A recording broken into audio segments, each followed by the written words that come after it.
જય ગૌ માતા। આ સનાતન ગૌનગરી કળમોદર બગદાણાની ભૂમિ ઉપર હજારો ગૌવંશ માટેનું એક આશ્રય સ્થાન તૈયાર થઈ રહ્યું છે। અહીંયા હજારો લાખો વીઘામાં ડુંગરાળ વિસ્તાર છે। અહીંયા અમને આ જે વૃદ્ધ બળદ છે, જે ગૌવંશ છે, જે પ્લાસ્ટિક ખાઈને ઉકરડા ખોલીને જે રસ્તા ઉપર રખડતો હતો, બીમાર ગૌવંશ છે, એને અમે બધાને અહીંયા લાવીએ છીએ। આપ બધા જોઈ શકો છો વિડીયોના માધ્યમથી કે જે અહીંયા જે ગૌવંશ છે એના માટેની ઘાસચારા માટેની અત્યંત આશ્રમને જરૂરિયાત છે।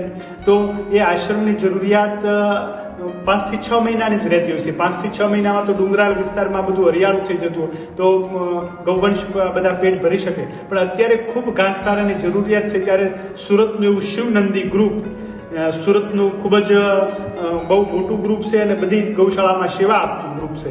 ત્યારે આજે આ શિવનંદી ગ્રુપ દ્વારા અમને આજના દિવસનો ઘાસચારો એમના તરફથી પ્રાપ્ત થયો છે। તો આ બધો ગૌવંશ પોતાનું પેટ ભરે છે, તો એ અમે તો શું આશીર્વાદ દઈ, પણ આ ગૌવંશ આખા શિવનંદી ગ્રુપને આશીર્વાદ આપશે, આપના પરિવારમાં સુખ શાંતિ અને આનંદ રહે એવી ગૌ માતાના ચરણોમાં અમે પ્રાર્થના કરી છે।